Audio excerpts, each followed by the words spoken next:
Hello, it's Melinda from Alexis and Melinda's Art Space. Coming on today with Mission Inspiration August. August was a very busy month for me with work, so I didn't even look at Mission Inspiration, even though I love doing them every month. And I think I've done them every month since its inception I think it started in 2015. I started last year. So today I decided to work in my altered Trashy junk journal. Basically, this little book I put together about 18 months ago. Probably about 12 months ago, sorry. And it's just a collection of pamphlets and junk mail that come into my house. And it's amazing if you start putting all the junk mail that comes into your house aside, it's amazing how much comes into your house. Just from letters from people sending stuff and fronts of magazines and all sorts of things. And it's amazing how much stuff you can collect when you're just out and about picking up free brochures. So I just pamphlet stitched both of those together. It doesn't have a cover yet because I wasn't quite sure of what I wanted to do with this book.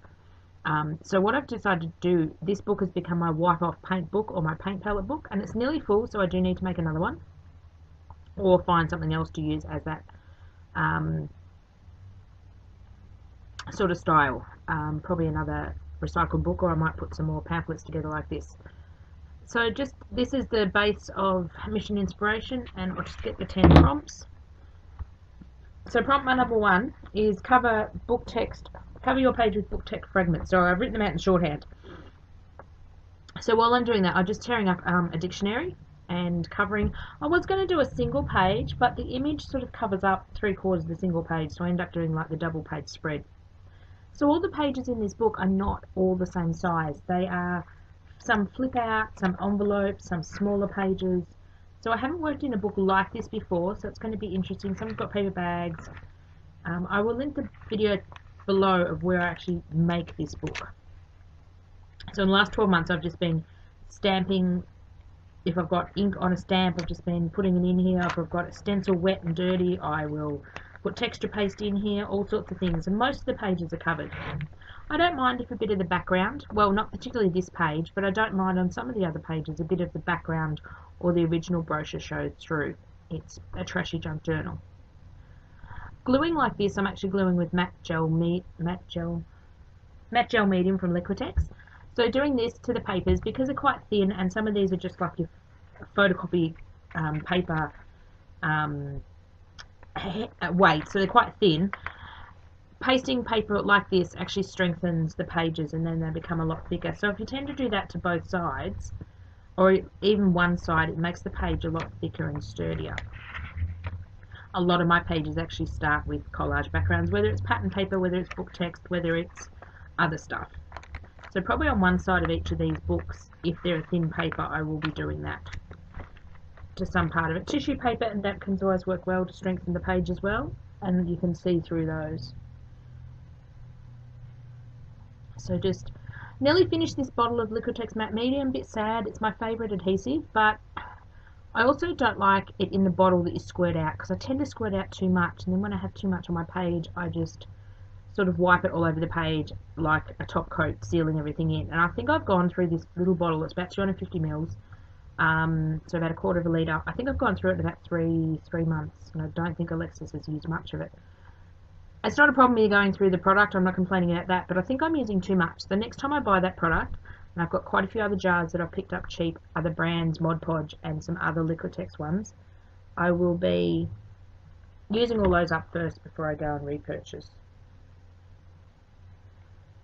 So as I said before, if I purchase this one again, and I got it at clearance at our local Spotlight store for about $10, which is about half the price it normally is, they were clearing them out, I will decant it into a jar or into another bottle, because I think dipping my paintbrush in I'll use less.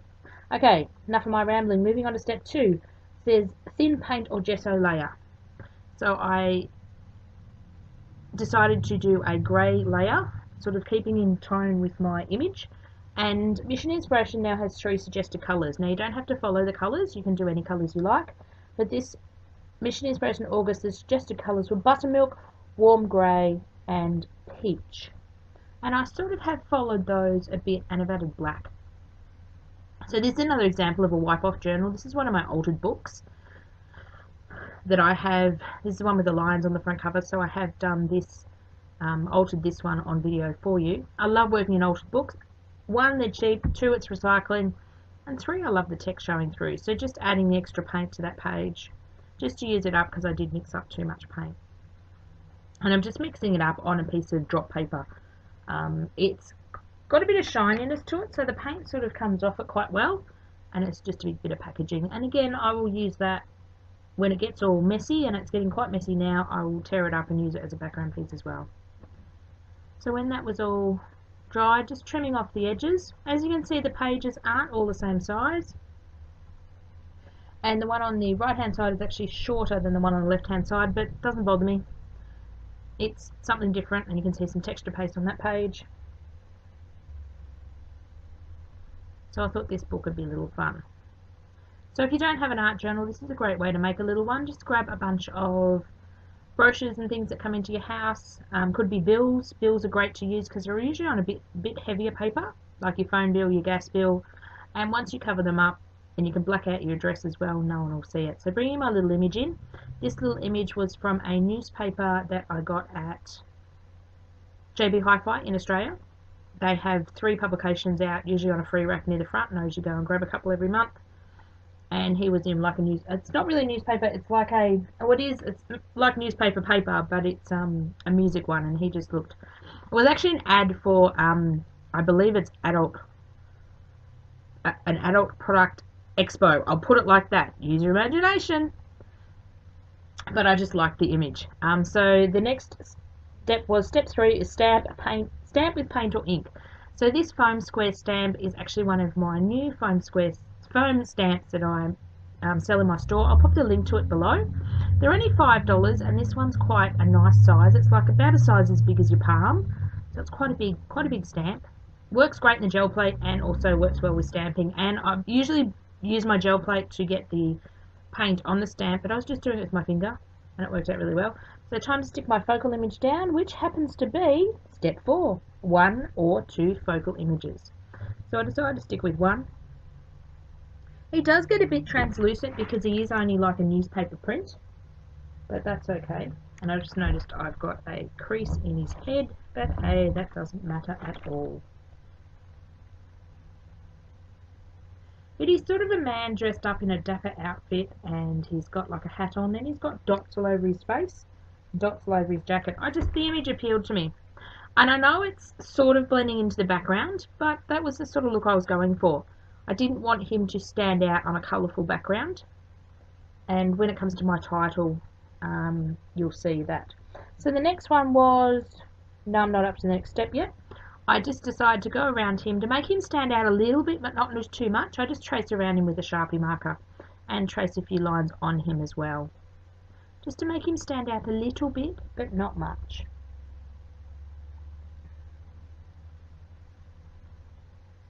And I also decided to add a few defining lines to my square stamp. The square stamp sort of fades into the background because I did use like a buttermilk colour. It's a Martha Stewart paint, and it does have a colour on it. I've still got them on my desk because I did this last night. Jonquil is the actual colour, Martha Stewart satin paint. I got them in a class kit box a couple of years ago. This year's all about using up things, so I'm sorry if you go to find certain things in my video that aren't there. So the pen I'm using at the moment is a brush pen from Daiso, and just not adding a lot of detail to the stamp, but just here and there, just to make it jump out a little, but not, I didn't want it to be in your face, if that makes sense. So next step was, step 5 was washi tape or paper strips if you don't have washi tape. So I grabbed this grey washi tape. This one actually come from Kmart. My daughter got me this for either Mother's Day or my birthday or some occasion. I give her some money, and she goes and buys me some stuff. She was actually cheeky. She went and got the whole 4 rolls of washi tape. There were 4 different collections, and this one I believe come with the white marble. And she said to me, which ones do you like? So I pointed out a couple, and then she got them for me. She's a good daughter. I think she wanted to use them as well, Miss Alexis. Wonder if she's going to watch this. So I like to put matte Mod Podge under and over my washi tape as well. Just because I've had matte Mod Podging down the pattern paper, it's not really gloss because it's matte, obviously, but I find the washi tape just doesn't stick to it. So I just put a bit of matte medium under and on top of it. Sometimes I put a bit of glue Just depends on what I've got on my desk. So just showing you there's some really cheap texture paste. Now I wouldn't buy this particular brand again because I don't particularly like it, but I've got a friend that loves it and swears by this brand. So different people are different brands. This was about $8 and I got this one in Adelaide, I believe, about 3 years ago.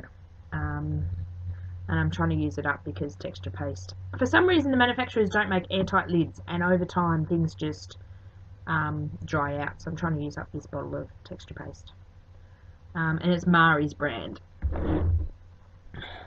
M-A-R-I-E-S. And it's one from, you usually find them in a $2 shop. I haven't found that brand in my hometown, but I did find that one in Adelaide. So just mix the texture paste with a bit of metallic, again, metallic peach. That was the only peach colour I had. Really cheap paint.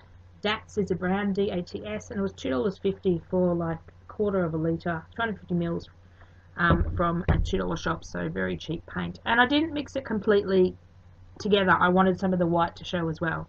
So that was one of the stencils from my store as well. I don't know whether that one's actually in my store. If it is, I'll link it below. September is my major upgrade for my website. And I've got a load of new products that I bought out in the last couple of years that I just haven't got on my website. Can someone put more than 24 hours in my day and I'd be stoked. So I'm trying to do a bunch of videos this weekend to get all September sorted for most of the videos, and then I can sit back and that's all done, and then I can sit back and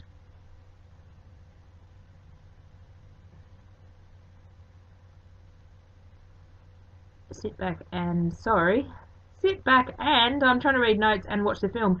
Sit back and get a bit more of my website and paperwork done because it just desperately needs doing. So I'm outlining, this is another pen from Daiso. It's an oil-based marker and it writes over just about everything except for that little wet bit of paint. And I've just noticed I've put 2 of these out of order, but it's not a big thing. So step 6 was texture paste. Step 7 was splatters, drips, or runs. And they're on the page and you'll see me do them in a minute. So this is actually step 8, paint, ink, or doodle a border. So I just did. Because the pages aren't all the same, I wanted a defining border around, and you can see the orange of the next sheet that's behind it, which is longer. So just drying that off.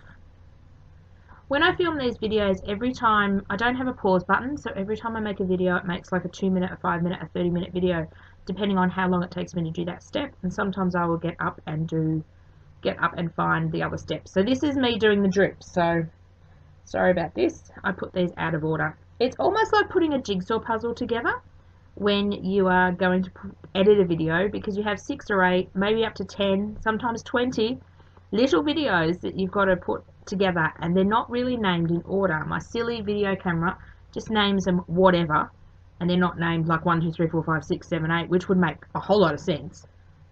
So this is step 7, splats, drips, or runs. So I'm just using that same peach paint because the only place I used that was in the texture paste. So just getting a few drips down. I'm sorry these 2 are out of order. If I was a good YouTuber, I'd stop the voiceover, go and swap them round, but hey, I'm in a bit of a hurry today. Miss Alexis is due back any moment and will probably interrupt me at the end of this video. So just drying the drips and the splatters. Again, I didn't want them to be in your face, I just wanted them to be subtle. The page is a bit more intense in real life. It's sort of a bit washed out in the video, unfortunately. And then this is the last step. I added this step because there wasn't any steps to put a quote on. So with Mission Inspiration now, you get 6 suggested words, and you can take your words from that theme. So these suggested words were kiss, rhythm, smooth, ripple, reflect. Sorry, 5 words. So I decided to have a go at hand drawing them in script, and as you see I made it spelling error with rhythm, so I had to do another one. Rhythm does not have a U in it, I found out when I double checked. So just deciding to go around these with this oil-based marker. I love this oil-based marker because it does not run, it is permanent. It does smell a little. So just using a bit of this is my drop paper I've been using to do all my paintings, so it's getting quite grungy now and quite cool. So just outlining my 2 words, so bringing it back into my book, and I'll glue them on. Because they are 210 GSM cardstock, I do fold them because I do want them to go over the fold of the book, and that will tie the 2 pages together as well. So I decided to stick them on with, and I've got it on my desk. This is a good thing about doing the video you've just done. All your supplies are still on your desk. Usually I edit a few days or weeks later. So this is Duvan Matisse Gel Medium, and it's a thick viscosity, it says. And this one is, oh my god, this one is before Alexis, before the shop. I think I bought this like years and years and years ago. This one would be at least 10 years old. So it is quite thick, so it's really good for material or fibres or thick cardstock because it goes on. It's almost like texture paste, but it is in the consistency like thick, but it dries clear, and you can use it like a glue, so I use it like a paste. So I stuck those words on there, and I decided it was too white, and they stood out like a sore thumb. So I thought, how can I tone them down? So I decided to grab a bit of this metallic paint. Because it's a cheaper paint, it is quite translucent, which works quite well in this way. And because I use permanent textures, you can go over it with paint. So I'm very happy how this one turned out. It's very subtle. It's very different to what I usually do. The man and the background, in looking at it now, I've got the journal page right next to me. He stands out a bit more than you're seeing him in the picture. It's really hard to get. So I slowed this part of the footage down. I'm remembering to do that so it's not a quick swish. And I actually am now putting still photos at the end. I can't work out how to make the still photos zoom in and zoom out, so they're just still photos. I'm learning with my editing. I'm getting there. Each new video I learn a bit more. And I also want to do about a 15-second intro video for all our videos as well. So here's a couple of stills that I managed to get. It was very cloudy today, so it's hard to get good photos. You can see his big crease across his nose, but I'm hoping to show you a bit of the texture with the close-ups. So thank you very much for watching, and I'll catch you again. There's a close-up of the texture paste. Thanks for watching.